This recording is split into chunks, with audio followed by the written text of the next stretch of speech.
Hindu nationalism is a political ideology that advocates for Hindu supremacy and the exclusion of members of other Indian religious groups from equal participation in Indian society.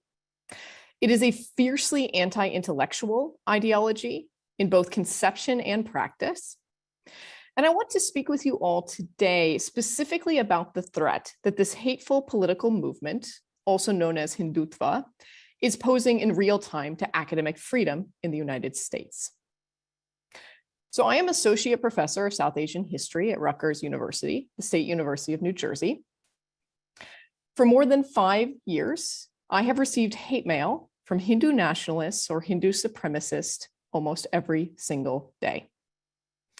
I have been the target of so many death and rape threats that I have lost count. The most recent violent threat against me was made last week via phone to a General Rutgers phone number by a man spouting Hindu supremacist rhetoric. The police are investigating.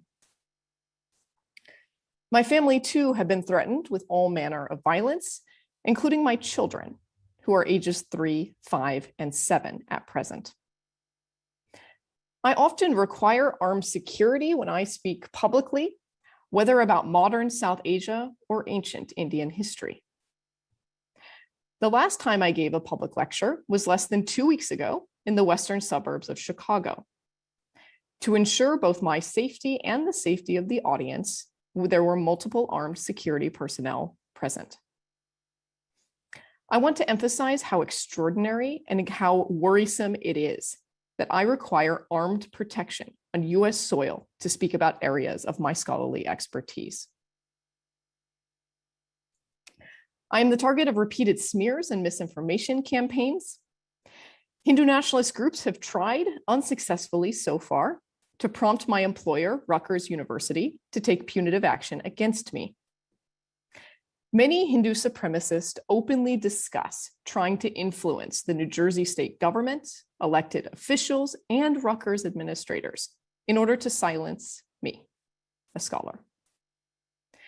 Some of this harassment has come from overseas, and a certain share comes from the United States. In fact, Hindu supremacists who were born and raised on US soil have taken over a leadership role in the relentless attacks against me in recent months. What have I done to merit such treatment, you might ask? My scholarship explores the truth about Indian history, that South Asia has always been a diverse place where many cultural and religious groups coexist. And this basic fact poses a huge challenge to the political project of Hindu nationalism. Hindu supremacists find so much of South Asian history threatening, especially the many parts featuring Muslims. I am an expert on Hindu and Muslim interactions in the 16th and 17th centuries.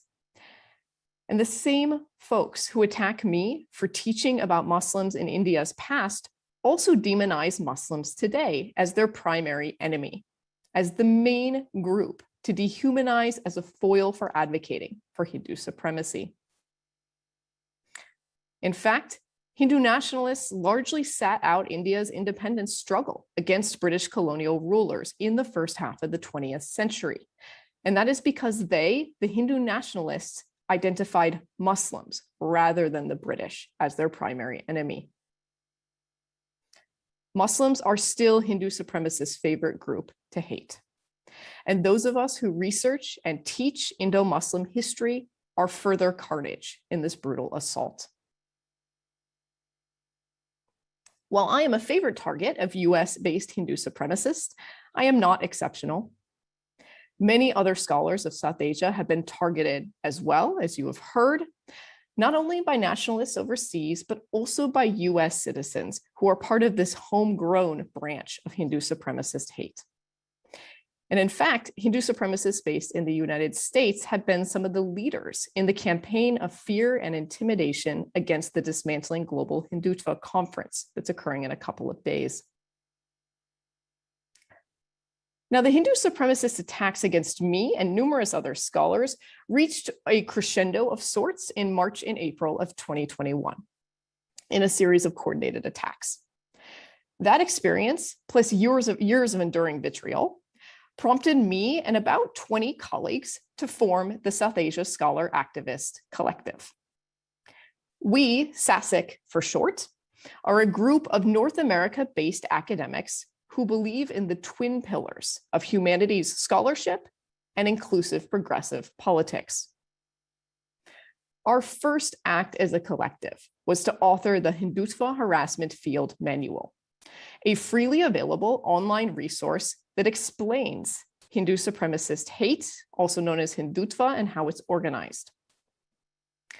The field manual covers how Hindu supremacists make bad faith claims of bias, trying to hide their bigotry behind the smokescreen of Hinduism, a move that is very offensive to many Hindus. The field manual also talks about the long list of people and groups that Hindu nationalism hurts, including Muslims, lower castes, especially Dalits, indigenous peoples, Christians, academics, students, and Hindus. The field manual offers guidance and resources for how to navigate Hindu nationalist assaults for targets, allies, students, and university administrations. As a member of the South Asia Scholar Activist Collective, I hope that this field manual will help others weather these horrific attacks, but we need to do more. Hindu supremacists are infringing on academic freedom in both India and the United States right now, and we need to stop that. One final point. Earlier this year, my research on Hindu nationalism led me to focus on a group that promotes Hindu supremacist ideas in the United States, the Hindu American Foundation. In May, as my research was ongoing, that group sued me. The lawsuit is a blatant attempt to frustrate my research and to chill academic freedom for all who study South Asian-related topics. My attorneys have articulated these points in a motion to dismiss that is pending. This lawsuit is the most recent line of attack in a concerted set of pressures that aim to stop scholarly work and to exert Hindu supremacist control over academics. Such goals are, simply put, unacceptable and anti-intellectual. I hope you all will agree that the time is now to take Hindu supremacy seriously as a form of American and transnational hate that threatens the values that we hold dearest.